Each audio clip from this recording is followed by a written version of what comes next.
یہ قرآن ایک بابرکت کتاب ہے جسے ہم نے آپ صلی اللہ علیہ وسلم پر نازل کیا تاکہ لوگ اس پہ غور اور فکر کریں اور تاکہ اہل فہم اس سے نصیحت حاصل کریں۔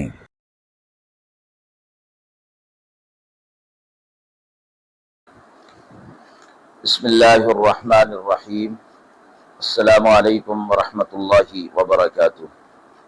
ناظرین کرام، درس قرآن مجید کے آج کے اس پروگرام میں ہم سورۃ الجمعہ کی آیت نمبر 1 تا آیت نمبر 8 کے حوالے سے موصول ہونے والے سوالات کی روشنی میں تفصیل پیش کریں گے۔ پہلا سوال ہے، رسول اللہ صلی اللہ علیہ وسلم کی بعثت کا مقصد کیا ہے اور آج کے دور میں مسلمانوں کو اس سے کیا سیکھنا چاہیے؟ دوسرا سوال ہے کہ یہود کا تورات کو نہ اپنانا اور مسلمانوں کے لیے اس میں کیا نصیحت ہے؟ اعوذ باللہ من الشیطان الرجیم، بسم اللہ الرحمن الرحیم۔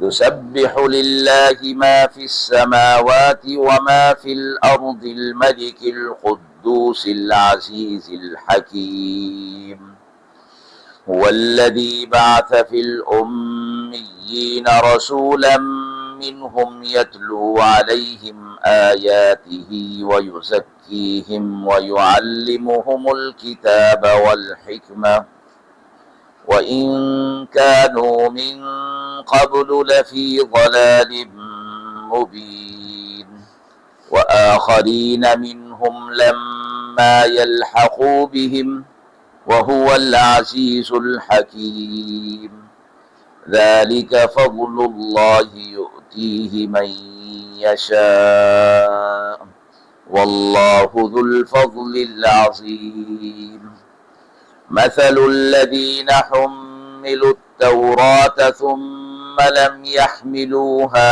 كمثل الحمار يحمل أسفارا، بئس مثل القوم الذين كذبوا بآيات الله والله لا يهدي القوم الظالمين، قل يا أيها الذين هادوا إن زعمتم أنكم أولياء لله من دون الناس فتمنوا الموت إن كنتم صادقين ولا يتمنونه أبدا بما قدمت أيديهم والله عليم بالظالمين، قل إن الموت الذي تفرون منه فإنه ملاقيكم ثم تردون إلى عالم الغيب والشهادة فينبئكم بما كنتم تعملون۔ آیات مبارکہ کا ترجمہ ملاحظہ فرمائیں۔ اللہ تعالیٰ کی تسبیح بیان کرتا ہے جو کچھ آسمانوں میں ہے اور جو کچھ زمین میں ہے۔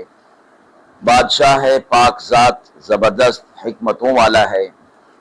وہی ہے جس نے مبعوث کیا ان پڑھوں میں ایک رسول انہی میں سے، وہ پڑھ کر سناتا ہے ان کو اللہ کی آیاتیں اور ان کا تزکیہ کرتا ہے اور انہیں کتاب کی تعلیم اور حکمت کی تعلیم دیتا ہے، اور اس سے پہلے وہ واضح گمراہی میں تھے۔ اور مبعوث کیا ایک رسول کو دوسرے لوگوں کے لیے انہی میں سے جو ابھی نہیں ملے ان میں، اور وہی ہے زبردست حکمت والا۔ یہ بڑائی اللہ کی ہے، دیتا ہے جس کو چاہتا ہے، اور اللہ کا فضل بہت بڑا ہے۔ مثال ان لوگوں کی کہ جنہیں تورات دی گئی پھر انہوں نے نہ اٹھایا اسے، مثال ان کی ایسے جیسے گدھے کے پیٹھ پر کتابیں ہوں اور جسے وہ لے چلے۔ بری مثال ہے ان لوگوں کی جنہوں نے جھٹلایا اللہ کی آیات کو، اور اللہ ظالموں کو ہدایت نہیں دیتا۔ آپ کہہ دیجئے، اے یہودی یہودی ہونے والوں، اگر تمہیں دعویٰ ہے کہ تم دوست ہو اللہ کے سب لوگوں کے سوا، تو مناؤ اپنے مرنے کو اگر تم سچے ہو، اور وہ کبھی نہ منائیں گے اپنا مرنا ان کاموں کی وجہ سے جن کو وہ آگے بھیج چکے ہیں ان کے ہاتھ، اور اللہ کو ظالموں کا خوب علم ہے۔ آپ کہہ دیجئے کہ موت وہ جس سے تم بھاگتے ہو، سو وہ تم سے ضرور ملنے والی ہے، پھر تم لوٹائے جاؤ گے اس چھپے اور کھلے جاننے والے کے پاس، پھر وہ تمہیں بتا دے گا جو کچھ تم عمل کرتے تھے۔ سورۃ الجمعہ مدینہ میں نازل ہوئی، اس کی 11 آیات اور 2 رکوع ہیں۔ اس سورۃ مبارکہ میں ابتدا میں آپ صلی اللہ علیہ وسلم کی بعثت کے مقاصد کو بیان کیا گیا، اور اس کے بعد یہود کے لیے فرمایا گیا کہ ان کو کتاب دی تھی لیکن انہوں نے اس کو سنبھالا نہیں اور اس کے احکامات پر عمل نہیں کیا، اور سورت کے آخر میں جیسا کہ اس کا نام ہے سورۃ الجمعہ، جمعہ کے حوالے سے اہل ایمان کو کہا گیا کہ جب انہیں نماز کے لیے پکارا جائے تو خرید و فروخت بند کر دیں اور نماز جمعہ کی تیاری کریں۔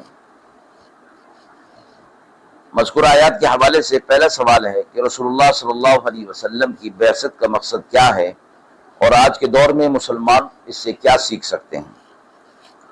سورہ جمعہ کی آیت نمبر 2 میں اللہ تعالیٰ نے رسول اللہ صلی اللہ علیہ وسلم کی بعثت کے مقصد کو واضح کیا ہے کہ وہ اللہ کی آیات کی تلاوت کرتے ہیں،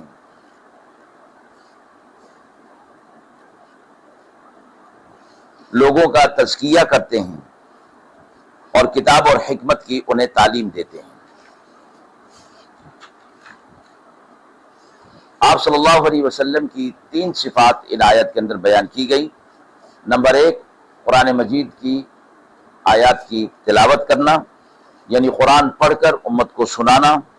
دوسرا، ان کو ظاہری اور باطنی ہر طرح کی گندگی اور نجاست سے پاک کرنا، جس کو تزکیہ کرنا کہتے ہیں، جس میں بدن اور لباس وغیرہ کی ظاہری پاکی بھی داخل ہے، اور عقائد اور اعمال اور اخلاق عادات کی پاکیزگی بھی۔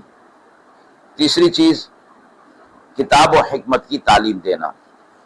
یہ تینوں چیزیں جو آپ صلی اللہ علیہ وسلم کی بعثت کے مقاصد میں سے ہیں، امت کے لیے اللہ تبارک و تعالیٰ کے انعامات بھی ہیں، اور رسول اللہ صلی اللہ علیہ وسلم کی بعثت کے مقاصد بھی۔ آپ صلی اللہ علیہ وسلم کی بعثت کا مقصد انسانیت کو اللہ کے دین کی روشنی میں ایک مکمل اور درست راستے پر چلانا تھا، تاکہ لوگوں کو جاہلیت کی تاریکیوں سے نکال کر ایمان، اخلاق اور حکمت کی روشنی میں ان کو ہدایت کی راہ پر چلایا جائے۔ مذکورہ آیات کے حوالے سے حدیث مبارکہ ہمیں ملتی ہے، آپ صلی اللہ علیہ وسلم نے فرمایا، انما بعثت لأتمم مکارم الاخلاق، میں صرف اس لیے بھیجا گیا ہوں تاکہ عمدہ اخلاق کو مکمل کروں۔ یہ حدیث مبارکہ رسول اللہ صلی اللہ علیہ وسلم کے مشن کی وضاحت کرتی ہے کہ ان کی بعثت کا مقصد انسانی اخلاقیات کو بہتر بنانا اور انسانوں کو اللہ کی رضا کی طرف بلانا اور اللہ کی رضا کے مطابق زندگی گزارنے کی طرف مائل کرنا تھا۔ آج کے دور میں اہل ایمان کو اسی مشن کے تحت اپنی زندگیوں میں اخلاقی اور روحانی اصلاح کی ضرورت ہے، تاکہ ہم ایک بہتر معاشرے کی تشکیل دے سکیں اور آپ صلی اللہ علیہ وسلم کو جس مقصد کے لیے مبعوث کیا گیا ان مقاصد کو سامنے رکھ کر اپنی زندگی کو کامیاب کر سکیں۔ مذکورہ آیات کے حوالے سے دوسرا سوال ہے کہ یہود کا تورات کو نہ اپنانا، تو مسلمانوں کے لیے اس میں کیا نصیحت دی گئی ہے۔ سورۃ جمعہ کی آیت نمبر 5 میں اللہ تعالیٰ نے یہود کی مثال دی ہے، جو تورات کو اپنے اوپر لازم جانتے تھے مگر اس پر عمل نہیں کرتے تھے۔ اللہ تعالیٰ نے ان کی مثال اس گدھے کی دی ہے کہ جو کتابیں لادے ہوئے ہو مگر ان کتابوں کا اسے کوئی فائدہ حاصل نہ ہو۔ آج کے دور میں مسلمانوں کے لیے اس میں ایک عظیم سبق ہے کہ اگر ہم قرآن کو اپنی زندگیوں میں اپناتے ہیں مگر اس پر عمل نہیں کرتے تو ہم بھی اس مثال کا مصداق ہو سکتے ہیں۔ یہ آیت ہمیں یاد دلاتی ہے کہ دین کی کتابیں محض پڑھنا، یہ یاد کرنا کافی نہیں جب تک کہ ان پر عمل نہ کر لیا جائے۔ قرآن کو اپنی زندگی میں اپنانا اور اس کی تعلیمات پر عمل کرنا ہر مسلمان کے لیے لازمی ہے۔ صرف قرآن مجید کی تلاوت یا حفظ کرنے سے مقصد پورا نہیں ہو جاتا، بلکہ اصل کامیابی اس کی تعلیمات کو عملی زندگی میں اپنانے سے ہے۔ اسی مفہوم کے حوالے سے ہمیں ایک حدیث مبارکہ ملتی ہے کہ آپ صلی اللہ علیہ وسلم نے فرمایا، خیرکم من تعلم القرآن وعلمہ، تم میں سے بہترین وہ شخص ہے جو قرآن سیکھے اور دوسروں کو سکھائے۔ یہ حدیث مبارکہ قرآن کو سیکھنے اور سکھانے کی فضیلت بیان کرتی ہے، مگر اس کے ساتھ یہ بھی لازم ہے کہ قرآن کی تعلیمات پر عمل بھی کیا جائے۔